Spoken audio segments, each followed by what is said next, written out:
Hello,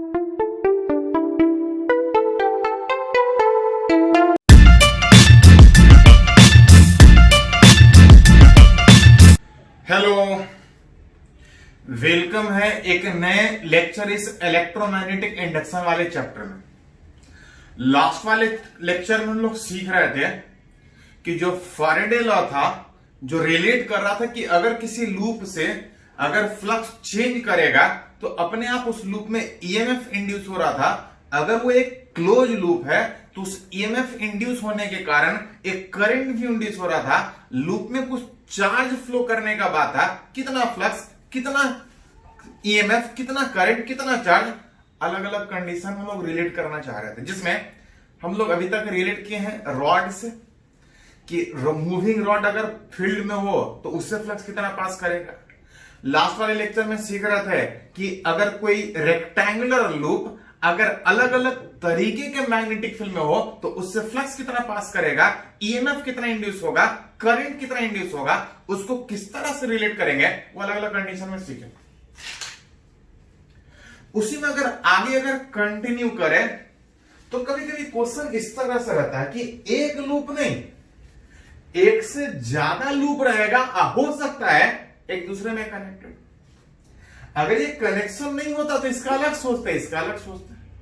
अगर connection दोनों loop में है तो उससे क्या इफेक्ट होगा, कनेक्शन अलग अलग तरीके का हो सकता है, उससे क्या फर्क पड़ेगा, उसको कैसे रिलेट करेंगे, उसके बारे में थोड़ा रिलेट करना चाह रहे हैं। विच इज फैराडे लॉ का जो एप्लीकेशन अलग अलग कंडीशन में सीख रहे थे, उसी को आगे अगर कंटिन्यू करें तो रिलेट करना चाह रहे हैं कंपोजिट, एक से ज्यादा लूप अगर फील्ड में है तो उससे कैसे रिलेट करेंगे, जहां पे पहले कंडीशन में ये मान के चल रहे हैं कि दो लूप, वो रेक्टेंगल भी हो सकता है, स्क्वायर भी हो सकता है, बस उससे खाली एरिया का फर्क पड़ेगा। अगर दो स्क्वायर लूप अलग अलग साइज का, मान लेते हैं ये स्मॉल, ये बड़ा है, ये छोटा लूप है, दोनों लूप एक दूसरे से कनेक्टेड है, कहीं होगा इस तरह से एक कनेक्टिंग वायर से कनेक्टेड, किसी परपेंडिकुलर मैग्नेटिक फील्ड में रखा है, और अगर मान के चले फॉर जो मैग्नेटिक फील्ड है अगर कोई इंक्रीज कर रहा हो,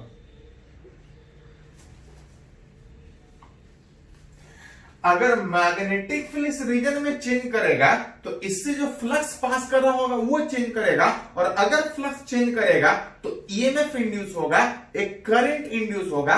किस तरह से सोचेंगे उसके बारे में, चाहे ईएमएफ इंड्यूस का बात करें या करंट का, सबसे पहले फ्लक्स पास करना चाहिए।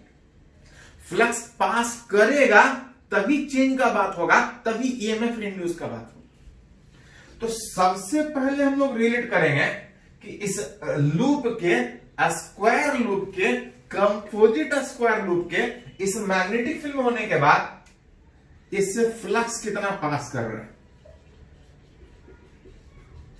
जिसमें आप बोल सकते हैं कि फ्लक्स कुछ पहले वाले भी लूप से पास करेगा और फ्लक्स कुछ दूसरे वाले लूप से। जहां तक अगर फ्लक्स अगर पहले वाले लूप का अगर बात करें तो फ्लक्स होता है B D S into cos theta में एंगल।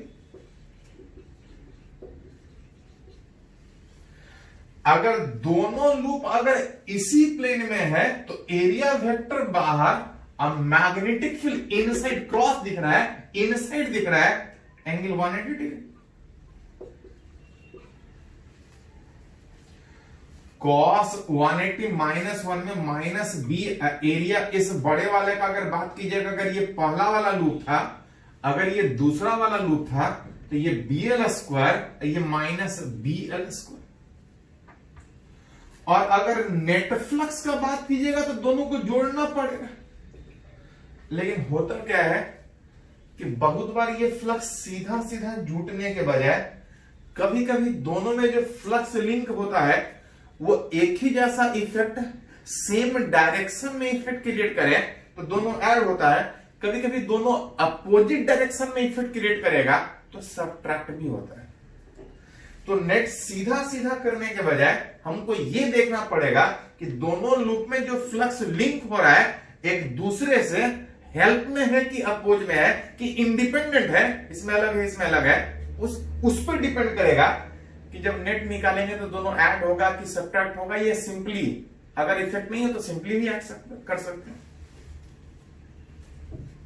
तो नेट निकालने के लिए हमको देखना पड़ेगा कि जो फ्लक्स लिंक कर रहा है वो किस तरह से चेंज कर रहा है और किस तरह का इफेक्ट क्रिएट कर रहा है। ये तो हुआ कि फ्लक्स दोनों लूप से कितना लिंक करेगा। अगर कहीं फ्लक्स लिंक कर रहा है तो ईएमएफ इंड्यूस नहीं होता है। ईएमएफ तब इंड्यूस होता है जब जो फ्लक्स लिंक कर रहा है अगर वो चेंज करे। विच इस कंडीशन में अगर ईएमएफ इंड्यूस का बात करें तो आप बोल सकते हैं कि दिया है कि इस रीजन में मैग्नेटिक फील्ड बढ़ रहा है, और जहां मैग्नेटिक फील्ड अगर चेंज करे तो ईएमएफ इंड्यूस होगा क्योंकि फ्लक्स चेंज करेगा। जिसमें इंड्यूस ईएमएफ में पहले लूप से आप अलग रिलेट कर सकते हैं अब दूसरे लूप से अलग। अब देखेंगे कि दोनों हेल्प में ऐड होगा कि दोनों अपोज में सब्ट्रैक्ट होगा। देखेंगे एक दूसरे पे कैसा इफेक्ट क्रिएट कर रहा है। जहां से आप देख सकते हैं कि इस दोनों लूप में फील्ड ही चेंज कर रहा है। माइनस प्लस आने के बाद L square D V by D T, यहां पे small L square D V by D T. हाँ, अगर देता कि मैग्नेटिक फील्ड जो बढ़ रहा है वो कौन सा रिलेशन है तो हम डिफरेंशिएट करके निकाल सकते हैं। पहले लूप में ईएमएफ इंड्यूस हुआ, दूसरे लूप में ईएमएफ इंड्यूस हुआ। नेट ईएमएफ कितना होगा? तो जिस तरह से ये बात कर रहे थे कि फ्लक्स देखना पड़ेगा कि एक दूसरे के हेल्प में जनरेट हो रहा है कि एक दूसरे के अपोज में जनरेट हो रहा है। ईएमएफ हेल्प में जनरेट हो रहा है कि अपोज में जनरेट हो रहा है, उस पर डिपेंड करेगा कि नेट ईएमएफ जुटेगा कि सब्ट्रैक्ट होगा। इसमें थोड़ा सा और आगे अगर बात करें इंड्यूस करंट, लूप क्लोज है, दोनों लूप अपना अपना ईएमएफ जनरेट किया है, अपने अपने लूप में करंट पास करने का कोशिश करेगा E बाई R1। दूसरे लूप में बात कीजिएगा तो दूसरे लूप में करंट का बात कीजिएगा तो E2 बाई R2, यहां पे R1 R2 रेसिस्टेंस। पहले लूप में ईएमएफ था L square D V by D T. Resistance अगर पहले वाले लूप से डिवाइड करें, दूसरे वाले में एल स्क्वायर स्मॉल में था R2 into D V by D T. पहला लूप भी क्लोज, दूसरा लूप भी क्लोज। उस ईएमएफ इंड्यूस के कारण दोनों लूप में करंट डेवलप होने का कोशिश होगा। दोनों में करंट किस डायरेक्शन में डेवलप होने का कोशिश होगा। तो आप देख सकते हैं कि अगर मैग्नेटिक फील्ड बढ़ रहा है तो इस लूप के मैग्नेटिक फील्ड में होने के बाद अगर मैग्नेटिक फील्ड बढ़ेगा तो इससे लिंक जो फ्लक्स होगा वो बढ़ेगा। हम फ्लक्स बढ़ा रहे हैं मैग्नेटिक फील्ड बढ़ा के बाहर से, तो वो लूप उस चेंज को अपोज करता है। अगर हम फ्लक्स बढ़ा रहे हैं तो वो लूप उस फ्लक्स को घटाना चाहेगा। घटाने की कोशिश में अपने क्रॉस एक करंट कुछ इस तरह से कि अपोजिट डायरेक्शन में फील्ड क्रिएट करेगा, क्योंकि इस लूप के हाथ में एक ही चीज है कि करंट इंड्यूस करके एक मैग्नेटिक फील्ड क्रिएट करे। जरूरत पड़े तो फ्लक्स बढ़ा ले मैग्नेटिक फील्ड बढ़ा के, और जरूरत पड़े तो मैग्नेटिक फील्ड को घटा के फ्लक्स घटा ले। हम फील्ड बढ़ा के फ्लक्स बढ़ा रहे हैं, लूप फ्लक्स घटाने के चक्कर में हम लोग बाहर से फील्ड बढ़ा रहे हैं। फील्ड बढ़ाएंगे तो फ्लक्स बढ़ेगा। लूप फ्लक्स को घटाने के लिए अपने अंदर जो करंट इंड्यूस करेगा अपोजिट डायरेक्शन में फील्ड क्रिएट करेगा। फील्ड अंदर है, ये लूप बाहर की ओर फील्ड क्रिएट करेगा। बाहर की ओर फील्ड क्रिएट तब करेगा जब करंट अगर इस तरह से विच इज एंटी क्लॉकवाइज अगर बात कीजिएगा, पहला वाला भी लूप दूसरा भी लूप दोनों अपोज करेगा, दोनों में करंट एंटी क्लॉकवाइज। पहला वाला भी लूप दूसरा वाला भी लूप अपने क्रॉस करंट डेवलप करेगा। दोनों जगह फील्ड बढ़ रहा है, दोनों जगह घटाने का कोशिश करेगा, जिसमें ये भी बाहर की ओर फील्ड क्रिएट करेगा, ये भी बाहर की ओर, दोनों में करंट एंटी क्लॉक। अब तब यहां पे नेट का बात होता है। बात उठ रहा था कि अगर हेल्प में होगा तो प्लस, अपोज में होगा तो माइनस। एक्चुअली ध्यान दे थोड़ा सा, ये लूप बड़ा है, फ्लक्स बड़ा लिंक होगा, ईएमएफ ज्यादा इंड्यूस होगा, करंट ज्यादा इंड्यूस होगा। आप बोल सकते हैं यार I1 जो पहले लूप में करंट इंड्यूस होगा, बड़ा लूप होने के कारण जनरली करंट ज्यादा इंड्यूस होगा। इसमें करंट ज्यादा इंड्यूस हो रहा है, इसमें करंट कम इंड्यूस हो रहा है। इस कंपोजिट लूप में देख रहे हैं कि इसमें करंट एंटी क्लॉकवाइज, इसमें भी करंट एंटी क्लॉकवाइज, जिसमें इसमें करंट ज्यादा था, इसमें करंट ज्यादा का मतलब क्या, ज्यादा वाला करंट इधर पास करेगा। तो एक्चुअली ध्यान दे थोड़ा सा, करंट तब पास करता है जब लूप क्लोज्ड हो। दोनों लूप क्लोज है, लेकिन जो कनेक्टिंग वायर है वो एक क्लोज लूप का हिस्सा नहीं है। अब क्लोज लूप का हिस्सा नहीं होने के कारण अगल बगल चाहे जितना भी करंट पास कर ले, इस कनेक्टिंग वायर में कोई करंट नहीं पास करेगा। कनेक्टिंग वायर में कोई करंट नहीं पास करेगा क्योंकि ये क्लोज लूप का हिस्सा नहीं है। और अगर इस कनेक्टिंग वायर में कितना, अगर क्लोज लूप का हिस्सा नहीं है तो करंट नहीं पास करेगा। करंट नहीं पास करने का मतलब ये वाला करंट इसी लूप में रहेगा, ये वाला करंट इसी लूप में रहेगा। ना इधर वाला करंट इधर जाएगा, ना इधर वाला करंट इधर जाएगा। तो बहुत बार तो क्वेश्चन यही से पूछता है, इसमें करंट कौन से डायरेक्शन में, इसमें करंट कौन से डायरेक्शन में, इस कनेक्टिंग वायर में करंट इधर से इधर पास करेगा कि इधर से इधर, तो कोई करंट नहीं पास करेगा क्योंकि वो क्लोज लूप का हिस्सा नहीं है। हाँ, इसमें अलग होने के कारण जब नेट फ्लक्स निकालने का बात कीजिएगा तो सिंपली ऐड कर सकते हैं, क्योंकि दोनों का कोई इफेक्ट हो ही नहीं रहा एक दूसरे पे। हाँ, एक दूसरे के हेल्प में होता तो प्लस, अगर एक दूसरे के अपोज में होता तो माइनस, लेकिन यहां पे कोई इफेक्ट ही नहीं हो रहा, ये अलग है, ये अलग है। हाँ, नेट निकालना हो तो दोनों मिला के सिंपली जोड़ सकते हैं। नेट ईएमएफ निकालने में तो इसमें नहीं जुटेगा, क्योंकि फ्लक्स तो आप जोड़ सकते हैं, लेकिन इसका अलग ईएमएफ, इसका अलग, दोनों पे कोई इफेक्ट ही नहीं। दोनों लूप में अलग अलग ईएमएफ है, तो नेट ईएमएफ नहीं जुटेगा, नेट करंट नहीं जुटेगा, क्योंकि पहले में अलग करंट है, दूसरे में अलग है, और दोनों के बीच कोई कनेक्टिंग वायर है, लेकिन कोई करंट में कनेक्शन नहीं। तो जैसा जरूरत पड़े अलग अलग कंडीशन में लूप अगर अलग अलग तरीके से कनेक्ट करेगा, सोचें ये पहले केस में सोचे, कुछ और केस में कंपोजिट लूप में सीखते हैं, पहले इसको थोड़ा नोट कर लीजिए।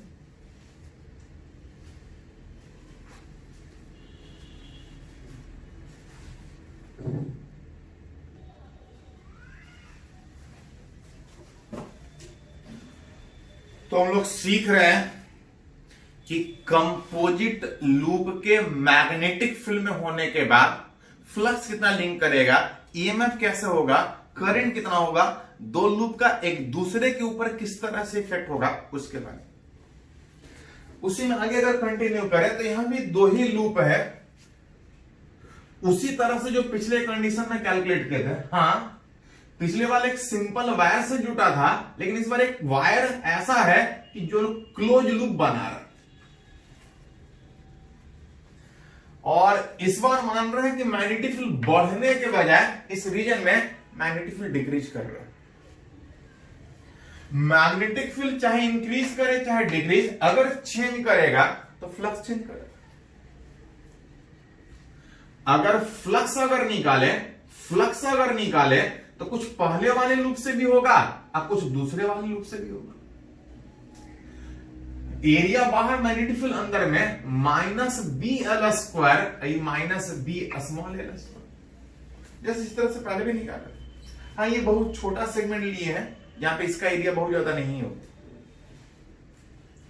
नेट निकालने में बात किए थे कि अगर इफेक्ट हेल्प में है तो ऐड होगा, अपोज में है तो सब्ट्रैक्ट होगा, नेट निकालेगा। हाँ, इफेक्ट अगर एक दूसरे से नहीं इफेक्ट पड़े तो दोनों को अलग अलग रख सकते हैं। फ्लक्स इतना इंड्यूस ईएमएफ में बात करेंगे तो पहले से भी ईएमएफ इंड्यूस होगा, दूसरे से भी इंड्यूस होगा, ईएमएफ था minus D phi by D T में, अगर रिलेट करें तब बोल सकते हैं कि minus minus L square D V by D T, और दूसरे से बात कीजिएगा तो small L square D V by D T. Net निकालने में फिर उसी तरह से बात कर सकते हैं, E1 plus E2। Induce current में अगर बात करें तो पहले से कुछ current E1 by are one और दूसरे से E2 बाई, सॉरी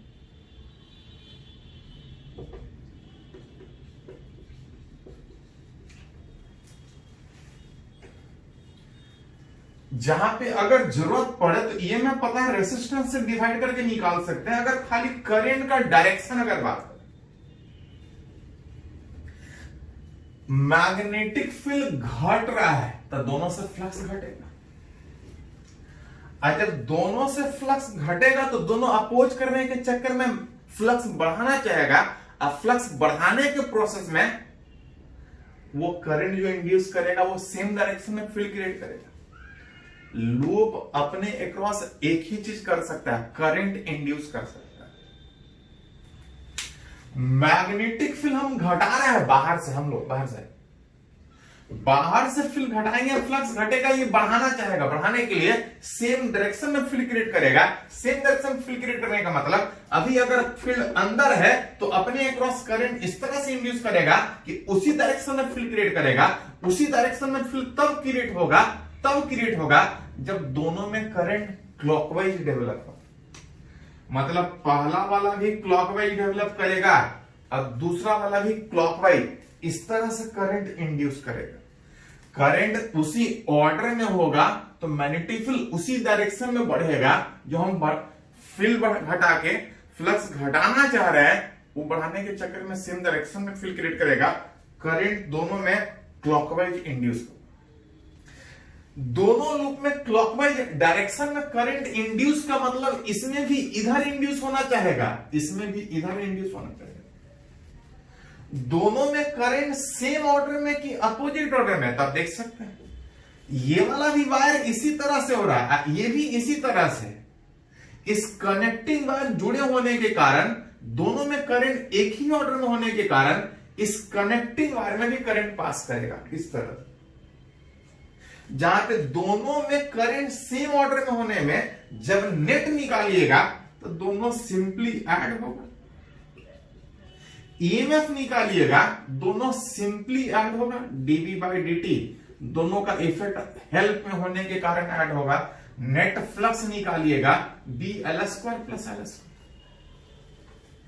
दोनों में करंट ऐसा हो रहा है कि करंट कनेक्टिंग वायर में एक ही साथ पास करे। नेट इस तरह से जोड़ सकते, बिल्कुल इसी तरह से एक और है, बस अंतर यह है कि जो छोटा वाला लूप बाहर सोच रहे थे, ये छोटा लूप इसी के अंदर लगा। एक स्क्वायर लूप दूसरे स्क्वायर लूप के अंदर इस तरह से कनेक्शन है। इस बार ये मान के चल रहा है कि इस रीजन में मैग्नेटिक फील्ड बढ़ रहा है। फ्लक्स निकालिएगा तो दोनों से उसी तरह से निकलेगा। छोटा वाला लूप, ये बड़ा वाला लूप। हाँ, नेट निकालने में देखना पड़ेगा कि दोनों का इफेक्ट ऐड हो रहा है कि सब्ट्रैक्ट हो रहा है। फ्लक्स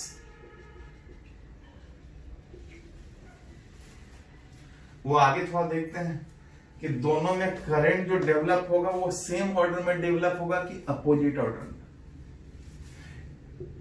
नेट इंड्यूस ईएमएफ का बात कीजिएगा तो फिर हमको देखना पड़ेगा कि जो नेट इंड्यूस ईएमएफ है दोनों में हेल्प में है कि अपोज में है। यहां से आप रिलेट कर सकते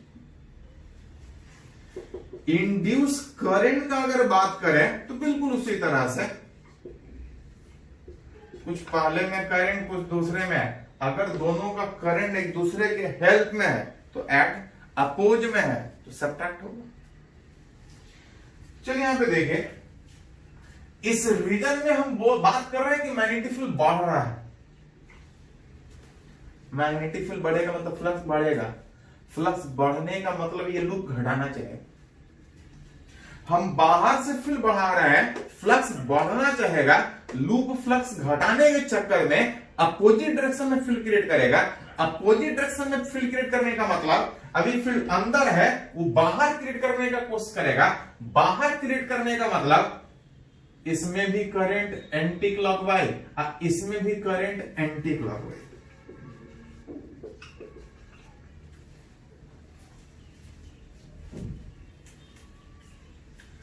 हम लोग फील्ड बढ़ा रहे हैं, इससे जो फ्लक्स पास कर रहा है वो बढ़ रहा है, लूप उस फ्लक्स को घटाना चाहेगा। कैसे घटाएगा? अपने अक्रॉस करंट इंड्यूस करके। फ्लक्स घटाने के चक्कर में वो उल्टा में फील्ड क्रिएट कर रहा है, अभी फील्ड अंदर है, करंट इंड्यूस करके बाहर की ओर फील्ड क्रिएट करेगा।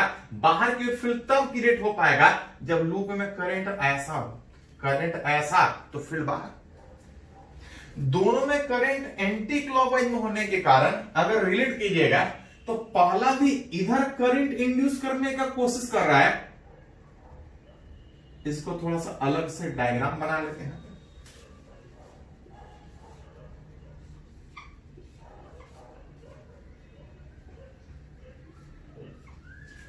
पहला वाला भी लूप में करंट इधर है और दूसरा वाला में भी इधर है, लेकिन गड़बड़ क्या है? अगर गौर से देखिएगा तो इस करंट का इफेक्ट इस करंट के ठीक उल्टा है। वायर सेम है, वायर लगातार कनेक्टेड है, ये करंट इधर चाह रहा है, ये करंट इधर चाह रहा है, दोनों लग रहा है सेम डायरेक्शन में चाह रहा है, लेकिन अगर गौर से देखिएगा तो उस करंट के ठीक अपोजिट में दोनों कोशिश ऐसा करेगा, लेकिन दोनों एक ही वायर है और एक ही वायर में करंट दोनों अपोजिट ऑर्डर में डेवलप करने के कारण कोई एक ही डायरेक्शन पॉसिबल हो पाएगा। और कोई एक ही डायरेक्शन पॉसिबल होने में बड़ा वाला का इफेक्ट ज्यादा होने के कारण, बड़ा लूप है, बड़े में करंट ज्यादा होगा, बड़े में करंट ज्यादा होने के कारण इसका इफेक्ट ज्यादा होगा। ये इधर इंड्यूस कर रहा था, उधर ही इंड्यूस होगा। ये कोशिश इधर कर रहा था, लेकिन इसका इफेक्ट ज्यादा होने के कारण इसमें करंट उल्टा में पास करेगा। और नेट करंट अगर बात कीजिएगा तो I1 रहने के बजाय ये उल्टा में करंट डेवलप होने के कारण net current I1 minus I2।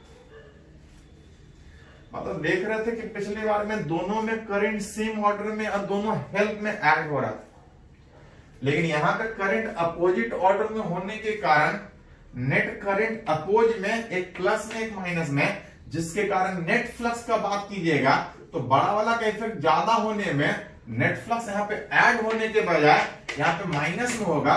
EMF induce में प्लस होने के बजाय माइनस में होगा, which minus minus plus dv by D t L square minus L square. जो करंट इंड्यूस होगा इस तरह से आपको माइनस में करना पड़ेगा। तो ध्यान रखना पड़ेगा कि जो दो कंपोजिट लूप में करंट जो डेवलप हो रहा है सेम ऑर्डर में कि अपोजिट ऑर्डर में, कोशिश दोनों में सेम डायरेक्शन में हो रहा था, लेकिन वायर एक ही होने के कारण ये करंट उल्टा ऑर्डर में डेवलप हो पा रहा था, जिसके कारण एक प्लस में एक माइनस में बड़ा वाला का इफेक्ट ज्यादा होगा।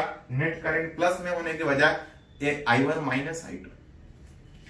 तो जैसा जरूरत पड़े उस हिसाब से आप रिलेट कर सकते हैं। चलिए इसको थोड़ा नोट कर लीजिए।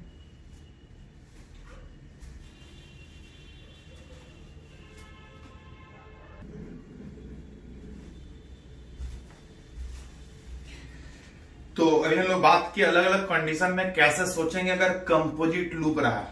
सिंपली ये था कि पहले दोनों लूप को अलग अलग सोचना था और दोनों का इफेक्ट अगर एक दूसरे में हेल्प है तो प्लस, अपोज है तो माइनस, अब कोई इफेक्ट नहीं है तो अलग अलग ही रहेगा। हाँ, कुछ और केस में देखते हैं यहाँ पे जहां पे कंपोजिट लूप नहीं, ऐसे ही लूप कुछ है जहां पे लोग कंफ्यूज रहते हैं कि ईएमएफ कैसे इंड्यूस होगा, कितना करंट होगा। उसमें देखिए थोड़ा सा मान के चल रहे हैं कि रेक्टेंगुलर लूप इस तरह से है और ये किसी के मैग्नेटिक फील्ड में रखा है। किसके मैग्नेटिक फील्ड में रखा है? तो मान के चल रहे हैं कि ये करंट वायर कोई कनेक्शन नहीं दोनों में, इस तरह से।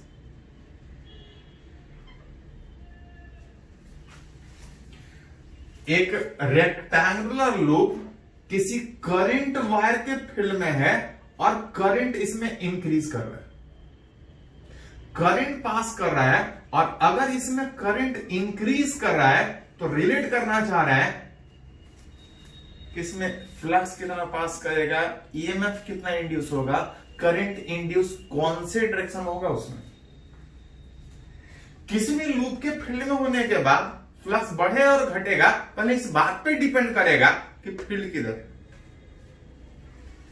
ये लूप इस वायर के फील्ड में है, करंट वायर के कारण अगर मैग्नेटिक फील्ड के डायरेक्शन का बात कीजिएगा तो वायर में कैसे निकालते हैं, simply thumb is in direction of current, तो ये कर्ल बताएगा, इधर इनसाइड बताएगा, इधर आउटसाइड बताएगा, रिलेट कीजिएगा तो इस करंट वाले वायर के कारण इधर फील्ड इनसाइड होगा, इधर आउटसाइड होगा।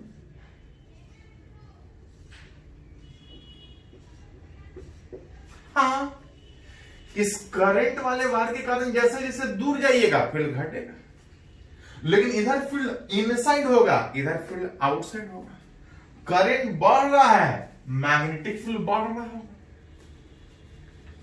अब तब रिलेट करना चाह रहे हैं कि इस इंक्रीजिंग करंट के इंक्रीजिंग मैग्नेटिक फील्ड में अगर ये रेक्टेंगुलर लूप रखा है, तो फ्लक्स कितना पास करेगा, ईएमएफ कितना इंड्यूस होगा, करंट कितना इंड्यूस होगा। ईएमएफ निकालने के लिए सबसे पहले हमको निकालना पड़ेगा कि इससे फ्लक्स कितना लिंक कर रहा है। फ्लक्स था B डॉट ds, अगर हर जगह सेम फील्ड तो आसानी से निकलता था, अलग अलग है तो इंटीग्रेट करना पड़ेगा। फ्लक्स जनरली रिलेट करते थे कि कितना लाइंस पास कर रहा है। अगर गौर से देखें तो इस पूरे एरिया में कुछ लाइन अंदर जा रहा है और कुछ लाइन बाहर निकल रहा है। कुछ रीजन में मैग्नेटिक फील्ड इनसाइड होने का मतलब कुछ लाइन इससे अंदर जा रहा होगा, कुछ लाइन बाहर निकल रहा होगा, कुछ फ्लक्स पॉजिटिव में होगा और कुछ फ्लक्स निगेटिव में होगा। अगर टोटल फ्लक्स का बात कीजिएगा, अगर ये सिमेट्रिकली लूप से करंट वायर रखा है, जैसा फील्ड इधर वैसा फील्ड इधर, जितना लाइन इनसाइड जा रहा होगा उतना लाइन आउटसाइड भी बाहर निकल रहा होगा।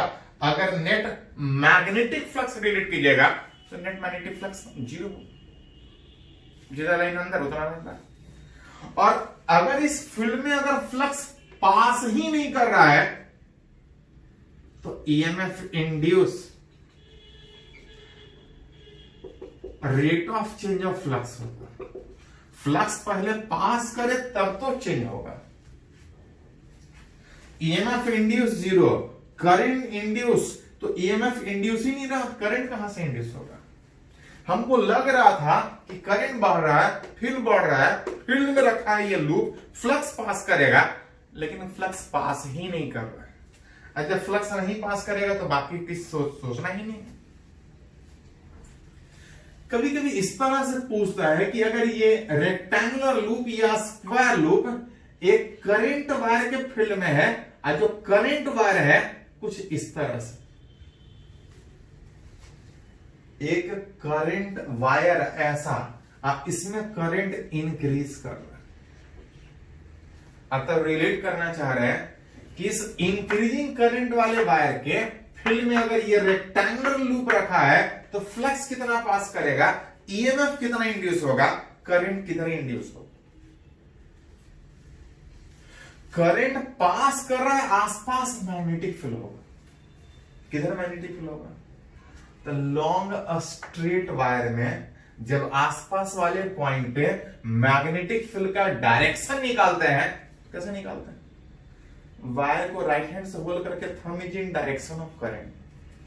Thumb is in direction of current में ये कर्ल फील्ड बताता था, यहां निकालेंगे तो इधर आएगा, इधर किधर आएगा, उस आर के परपेंडिकुलर आता था। अगर यहां निकालिएगा तो इस आर के, इस कनेक्टिंग आर के, इस वायर से डिस्टेंस पे ठीक परपेंडिकुलर आएगा। इस जगह निकालिएगा ठीक परपेंडिकुलर आएगा। मतलब इस लॉन्ग करंट वायर के इस प्लेन में कहीं भी बात कीजिएगा फील्ड, तो इस आर के परपेंडिकुलर, लेकिन इसी प्लेन में आएगा। आसपास फील्ड है जो कि बढ़ रहा है, फील्ड बढ़ेगा, फ्लक्स भी बढ़ेगा, लेकिन फ्लक्स तब बढ़ेगा जब फ्लक्स तब बढ़ेगा जब पहले फ्लक्स लिंक करेगा। अगर गौर से देखिएगा तो फील्ड है, एरिया है, लेकिन दोनों के बीच एंगल का बात कीजिएगा तो एरिया वेक्टर बाहर, इस प्लेन का एरिया वेक्टर बाहर, और जो फील्ड है वो इसी प्लेन में है। फील्ड इसी प्लेन में है, एरिया वेक्टर बाहर, दोनों के बीच अगर बात करें तो बाई चांस जो एंगल बन रहा है 90 होने के कारण इस लूप से कोई फ्लक्स ही नहीं पास करेगा। और जब फ्लक्स पास ही नहीं करेगा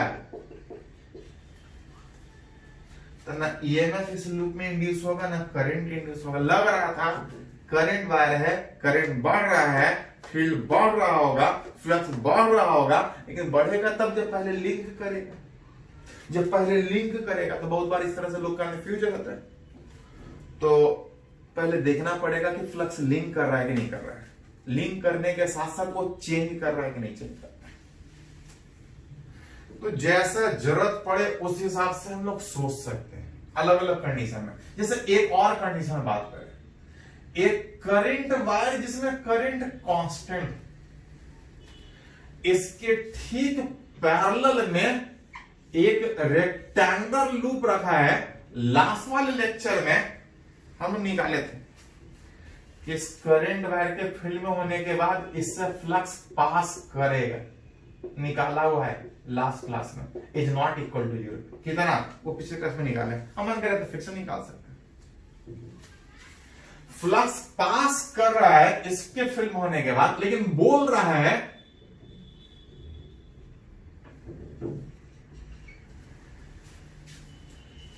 कि अगर ये रेक्टेंगुलर लूप इस वायर को एक्सिस मान के अगर उसको चारों तरफ अगर रोटेट करे,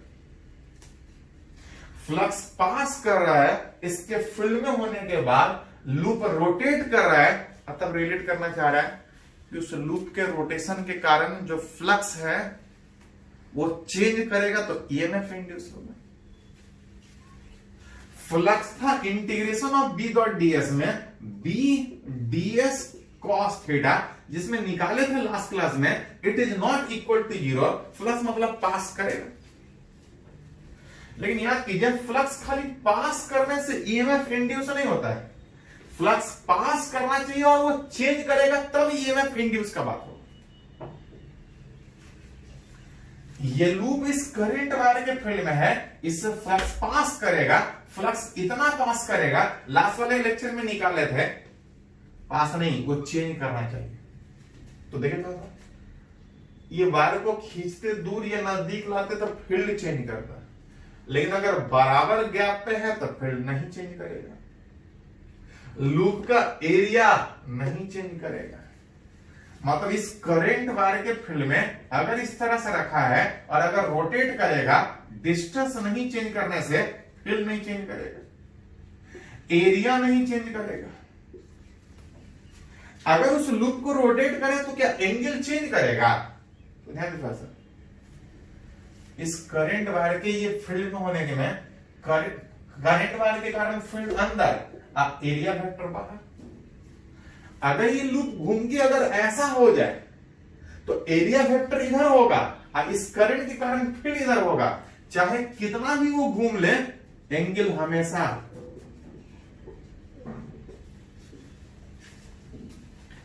उस वायर के फील्ड में उसके चारों तरफ चाहे जितना भी घूम ले, यहां पे है तो एरिया वेक्टर इधर, फील्ड अंदर, यहां पे है तो एरिया वेक्टर बाहर, इसके कारण फील्ड अंदर।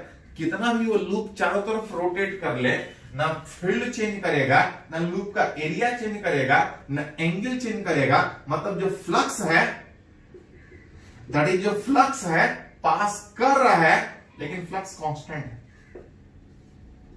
एंड फ्रॉम फैराडे लॉ, किसी भी लूप से फ्लक्स पास करने का मतलब ईएमएफ इंड्यूस होना नहीं। जो फ्लक्स पास कर रहा है अगर वो चेंज करता तो ईएमएफ इंड्यूस होता, करंट उस लूप में इंड्यूस होता, लेकिन यहाँ पे फ्लक्स पास जो कर रहा है वो ना फ्लक्स चेंज कर रहा है, तो ना ईएमएफ इंड्यूस होगा ना करंट इंड्यूस होगा। तो अलग अलग कंडीशन में किसी में करंट इंड्यूस नहीं हुआ, क्योंकि करंट इंड्यूस होने के लिए जो फ्लक्स पास करे वो चेंज करना चाहिए। चेंज तब करेगा जब पहले पास करेगा, पास ही नहीं करेगा तो चेंज कहां से करेगा।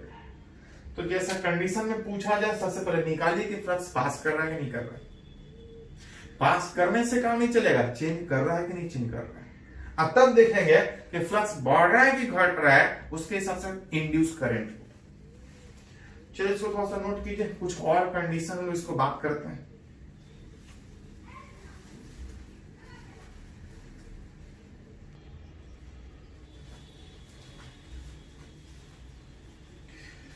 तो अलग अलग कंडीशन में सीखे कि किसी रेक्टेंगुलर लूप के फील्ड में होने के बाद कितना फ्लक्स पास करेगा कि नहीं पास करेगा, ईएमएफ कितना इंड्यूस होगा, करंट कितना इंड्यूस होगा, उसको कैसे सोचेंगे उसके बारे में। उसी में थोड़ा सा आगे अगर कंटिन्यू करें कि अगर वो लूप रेक्टेंगुलर के बजाय सर्कुलर, तो उससे कोई फर्क नहीं पड़ेगा। लूप रेक्टेंगल हो चाहे सर्कुलर हो, बस एरिया का फर्क पड़ेगा। हाँ, कुछ केस में चलो देख लेते हैं। रिलेट करना चाह रहे हैं through a circular loop, magnetic field होने के बाद फ्लक्स कितना पास करेगा, ईएमएफ किस तरह से इंड्यूस होगा, करंट किस तरह से इंड्यूस होगा, उसके बारे में। जहां पहले कंडीशन में ये मान के चल रहा है कि लूप किसी परपेंडिकुलर मैग्नेटिक फील्ड में रखा है, किसी परपेंडिकुलर मैग्नेटिक फील्ड में रखा है जिसका कुछ रेडियस होगा, अपने ही एक्सिस के अबाउट ये रोटेट कर रहा है। लूप का ये एक्सिस अपने एक्सिस के अबाउट ये इस प्लेन में रोटेट कर रहा है। रिलेट करना चाह रहा है कि इस फ्लक्स कितना पास करेगा, ईएमएफ इंड्यूस कितना होगा। फ्लक्स पास भी करना चाहिए और साथ साथ चेंज भी करना चाहिए, तभी ईएमएफ इंड्यूस होगा। ईएमएफ इंड्यूस निकल गया तो करंट निकाल सकते हैं। फ्लक्स था बी डीएस कॉस थीटा। अगर हर जगह फील्ड सेम माने तो फील्ड अंदर, एरिया वेक्टर बाहर, दोनों के बीच एंगल का बात कीजिएगा तो एंगल एरिया वेक्टर बाहर, मैग्नेटिक फील्ड इनसाइड, मतलब इस लूप के फील्ड में होने के बाद फ्लक्स पास कर रहा है। फ्लक्स खाली पास करने से काम नहीं चलेगा, फ्लक्स चेंज करना चाहिए, तभी ईएमएफ इंड्यूस का बात होगी।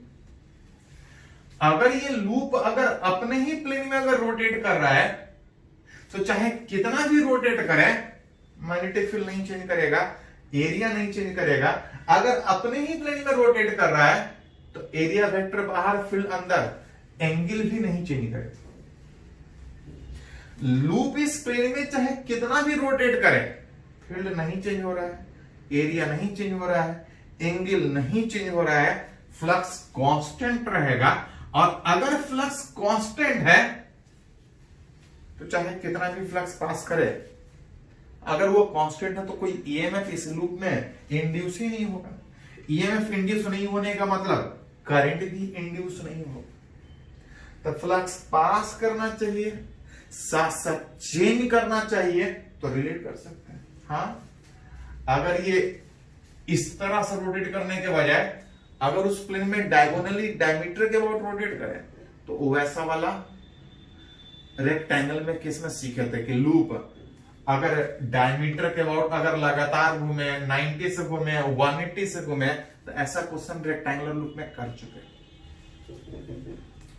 चलिए एक और कंडीशन में बात करना चाह रहे हैं कि एक सर्कुलर लूप किसी परपेंडिकुलर मैग्नेटिक फील्ड में है, इसका जो रेडियस है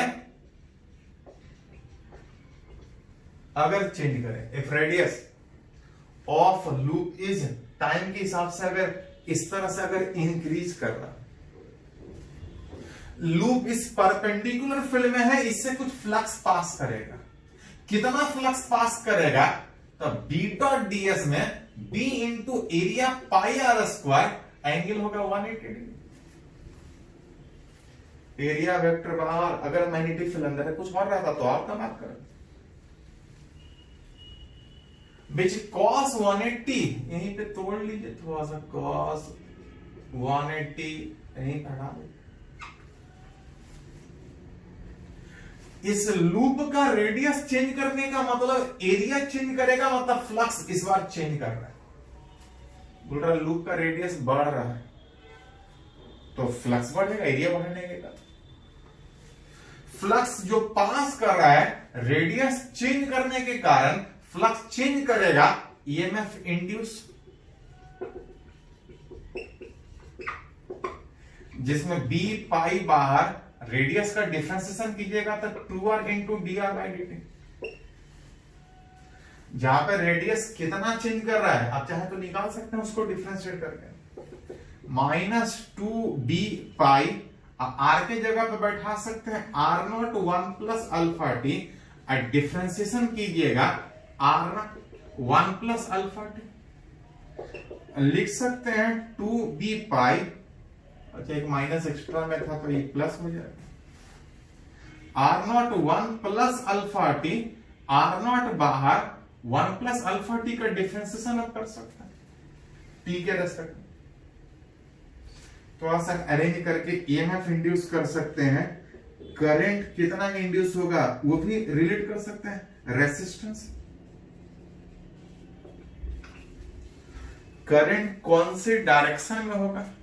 तो बोल रहा है रेडियस बढ़ रहा है, रेडियस बढ़ेगा तो फ्लक्स बढ़ेगा, फ्लक्स बढ़ेगा, घटाने के चक्कर में उल्टा फील्ड क्रिएट करेगा, उल्टा फील्ड क्रिएट करने में करंट एंटी क्लॉकवाइज। रेडियस बढ़ रहा है, इस लूप का एरिया बढ़ेगा, एरिया बढ़ेगा, फ्लक्स बढ़ेगा, फ्लक्स बढ़ेगा, ये लूप घटाने के चक्कर में जो भी मैग्नेटिक फील्ड अंदर है एक बाहर की ओर फील्ड क्रिएट करेगा, बाहर की ओर फील्ड क्रिएट करने में करंट एंटी क्लॉकवाइज में कुछ इस तरह से डेवलप करेगा। कितना, तो अगर ईएमएफ निकाले हैं तो खाली इस लूप के रेजिस्टेंस से डिवाइड कर दीजिए। तो जैसा पूछा जाए, जैसे रेक्टेंगुलर लूप में सोचते थे, अगर सर्कुलर लूप का पूछा जाए तो उसी तरह से सोचेंगे। चलो इसको थोड़ा नोट करो।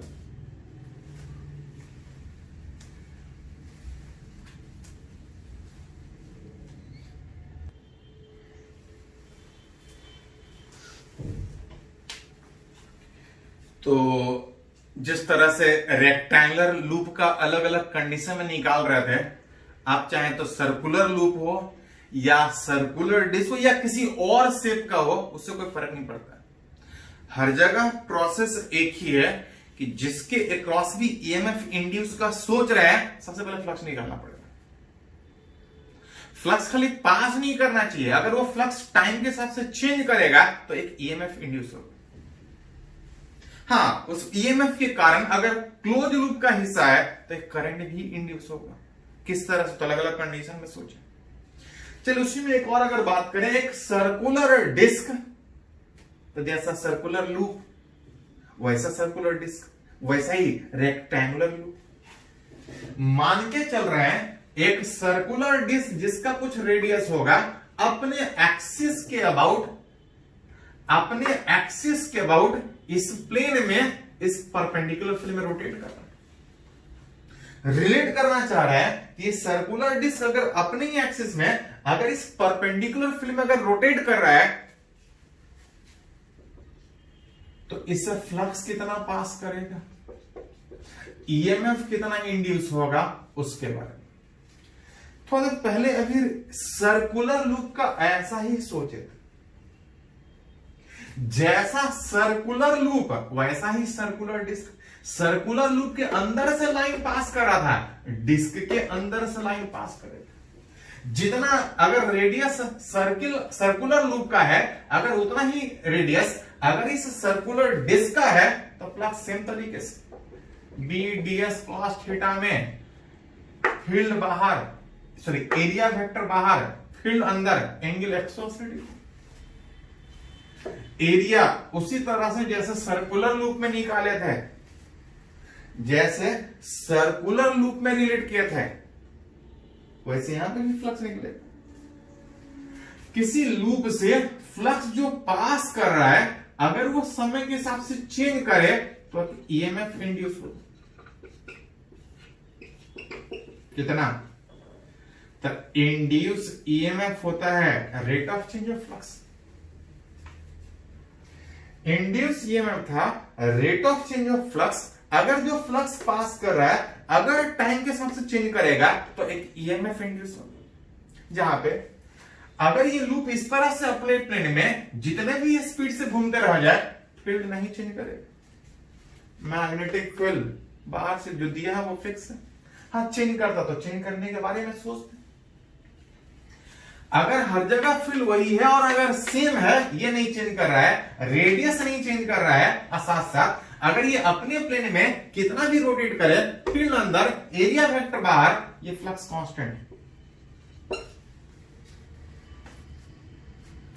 ये फ्लक्स कांस्टेंट है और अगर कहीं फ्लक्स कांस्टेंट है तो जो ईएमएफ इंड्यूस का बात है,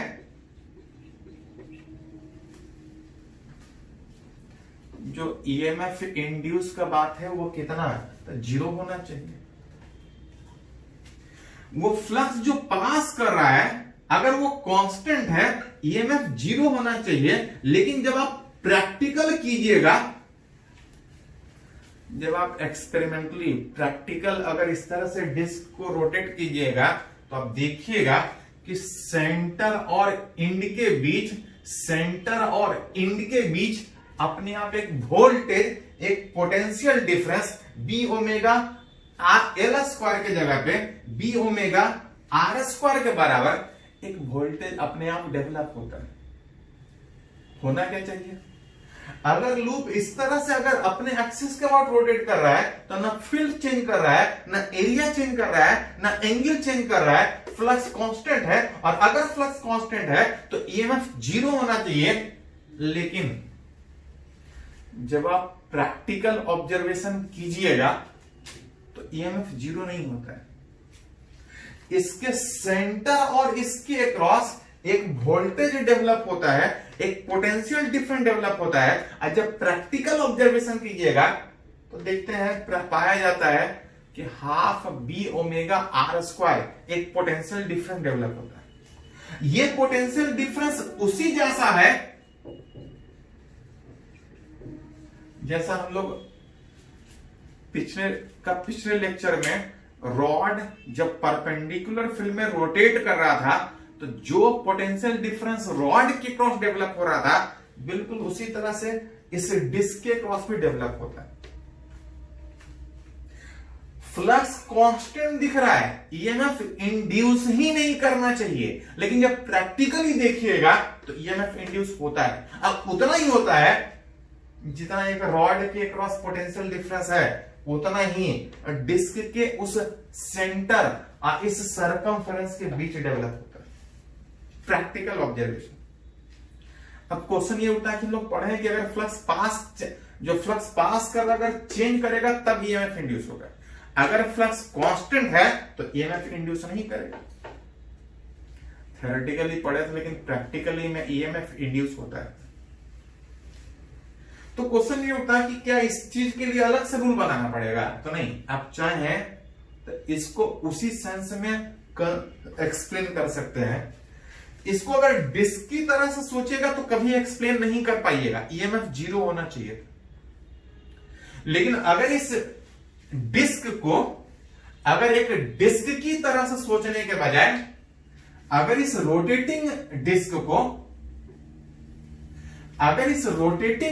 को अगर रॉड की तरह से सोचें कि ऐसा एक नहीं, ऐसा अगर नंबर ऑफ रॉड अगर उस परपेंडिकुलर फील्ड में रोटेट कर रहा है, इससे डिस्क को डिस्क की तरह से सोचने के बजाय नंबर ऑफ आइडेंटिकल रॉड इसके रेडियस के लॉन्ग रखा हुआ अगर सोच के एक्सप्लेन कीजिएगा, दिस जो ईएमएफ इंड्यूस हो रहा है होना नहीं चाहिए था, क्योंकि फ्लक्स कांस्टेंट दिख रहा है। लेकिन प्रैक्टिकल में ईएमएफ इंड्यूस होता है। उस ईएमएफ जो इंड्यूस हो रहा है अगर आप उसको एक्सप्लेन करना चाहें तो this induce EMF can be explained by considering, सोच के कंसीडर कर सकते हैं number of identical rod placed along its the radius of rotating disc. Rotating disc को रोटेटिंग डिस्क की तरह से सोचने के बजाय ऐसा ऐसा रॉड जब सोचिएगा इसके रेडियस के लॉन्ग रखा हुआ सोचिएगा, तो जो नेट उस डिस्क के क्रॉस जो ईएमएफ डेवलप हो रहा है, आप बोल सकते हैं कि ऐसा ऐसा ढेर सारा रॉड को जोड़ रहा है।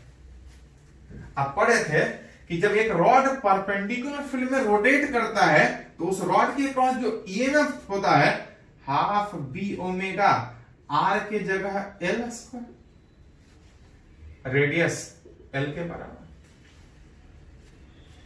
ऐसा ऐसा जितना भी रॉड रोटेट करेगा हर रॉड के अक्रॉस एक ईएमएफ होगा और टोटल निकालना है तो सारे का सम, जिसमें याद कीजिए जब रोटेट करता है तो फोर्स डिसाइड करता है कि उस रोटेटिंग चार्ज पे किधर लग रहा है, उस पर डिपेंड करता था कौन हाइयर कौन लोअर। अगर रोटेट ऐसा कर रहा है मतलब वेलोसिटी उधर, v क्रॉस बी, फोर्स अंदर लगेगा, सारा पॉजिटिव चार्ज अंदर और सारा नेगेटिव चार्ज बाहर। हर रॉड पे सोचिएगा तो उसी तरह से पोटेंशियल डिफरेंस में ओ वाला हाइयर ए वाला लोअर, ओ वाला हाइयर ए वाला लोअर, एक करके जोड़िएगा सबके क्रॉस वोल्टेज होगा और सारा एक बैटरी की तरह से काम करेगा और सारे बैटरी का पॉजिटिव एक साथ और सारा नेगेटिव एक साथ, तो सारा बैटरी सारा रॉड के अक्रॉस जो ईएमएफ है वो पैरेलल कॉम्बिनेशन की तरह से बिहेव करेगा। अब पैरेलल में ऐसा ऐसा चाहे जितना भी बैटरी जोड़ लीजिए, पढ़े हैं कि पैरेलल में जितना भी बैटरी जोड़िएगा ईएमएफ पैरेलल में नहीं बढ़ता है। जब इसको डिस्क की तरह से सोच रहे थे तो ईएमएफ जीरो होना चाहिए था, लेकिन प्रैक्टिकल ऑब्जर्वेशन में जीरो नहीं आता है, इतना आता है, उतना ही आता है जैसा एक रॉड के क्रॉस आता है। इस डिस्क को आप चाहें तो रॉड का कॉम्बिनेशन के टर्म में सोच के इस चीज को एक्सप्लेन कर सकते हैं कि फ्लक्स तो कांस्टेंट दिख रहा था तो ईएमएफ कहां से इंड्यूस हुआ। इस डिस्क को number of identical rod, her rod के क्रॉस इतना वोल्टेज और सारा जो वोल्टेज है सारे का पॉजिटिव एक साथ और सारे का नेगेटिव एक साथ में, सारा एक दूसरे के साथ पैरेलल कॉम्बिनेशन में, सारा एक दूसरे के साथ कैसा पैरेलल कॉम्बिनेशन में। अब पैरेलल कॉम्बिनेशन में वोल्टेज चेंज नहीं करता है। अतः अगर रिलेट कीजिएगा तो इस डिस्क में सेंटर और सरकमफेरेंस के बीच वोल्टेज इतना, अगर एक वायर जोड़ दीजिएगा सेंटर और सरकमफेरेंस के बीच एक वायर जिसका कुछ रेसिस्टेंस होगा तो उस वोल्टेज के कारण एक करंट भी पास करेगा। तो जैसा बोला जाए अलग अलग कंडीशन में आप सोच सकते हैं कि फ्लक्स कब पास करेगा, कितना ईएमएफ कितना इंड्यूस होगा, कुछ नहीं, फ्लक्स निकालने आता है तो ईएमएफ निकाल सकते हैं। चलिए इसको थोड़ा नोट कर लीजिए।